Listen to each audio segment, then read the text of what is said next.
Ya, oke, mari kita sambung lagi kelanjutan dari novel Beginning After the End. Nah, pada chapter kali ini akan lebih banyak menceritakan masa lalu dari Arthur saat ia masih menjadi Grey.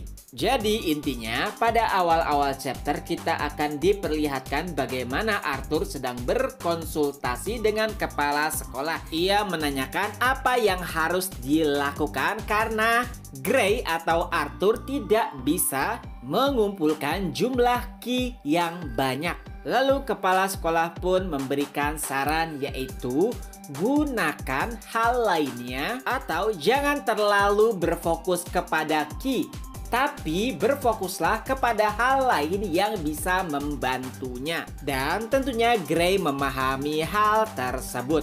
Lalu setelah mendapatkan masukan juga saran, Arthur pun berpamitan.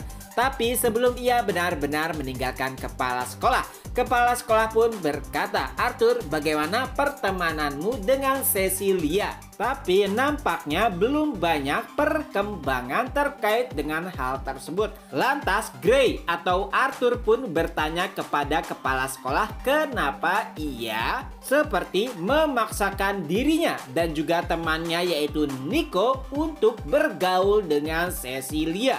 Nah, di sini si kepala sekolah pun sedikit menjelaskan bahwa menurutnya mereka berdua yaitu Grey dan juga Nico ini merupakan sosok yang tepat untuk bisa bergaul atau berteman dengan Cecilia.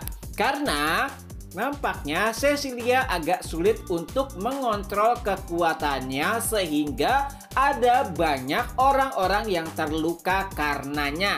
Dan menurut kepala sekolah, Grey juga Nico bisa mengatasi hal tersebut. Dan setelah meninggalkan ruangan kepala sekolah, Grey pun menemui temannya yaitu Nico. Dan saat itu Nico seperti sedang membuat sesuatu, yaitu sarung tangan yang bisa menyerap ki ataupun mana. Nico pun sedikit menjelaskan bagaimana cara kerja dari sarung tangan tersebut.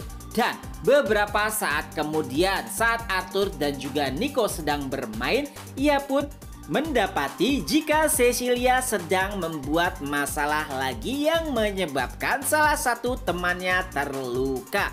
Sontak, baik itu Grey dan juga Nico pun mulai menghampiri ruangannya dan benar saja nampaknya Cecilia seperti sedang mengamuk atau tidak bisa mengontrol kekuatannya. Cecilia bahkan menyarankan agar Arthur juga Nico tidak mendekat.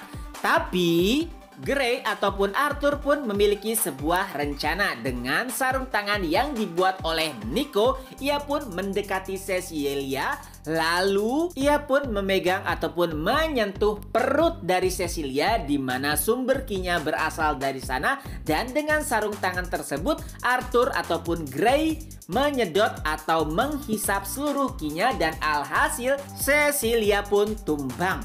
Tapi sama halnya dengan Grey, karena ia tidak kuat menyerap ki ataupun mana yang begitu banyak, ia pun ikut tumbang. Dan beberapa saat kemudian kembali ke masa kini, Arthur pun terbangun karena suara pelayan wanita yang membangunkannya. Ia pun berkata, "Pak, tolong bangun. Komandan Virion memerintahkan agar Anda bersiap untuk hadir dalam pidatonya." Kesadaran Arthur kali itu belum kembali sepenuhnya hingga akhirnya ia mendengar suara yang sangat familiar.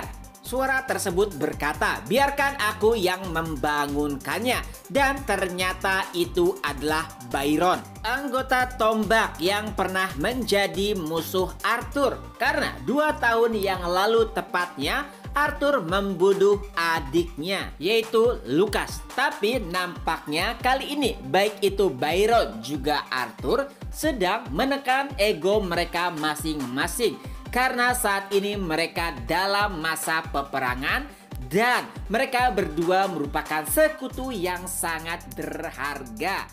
Setelah Byron menyapa Arthur dan memerintahkan atau menyuruhnya untuk segera bergegas Karena seluruh anggota tombak sudah menunggu, maka mau tidak mau akhirnya Arthur pun mulai berbenah.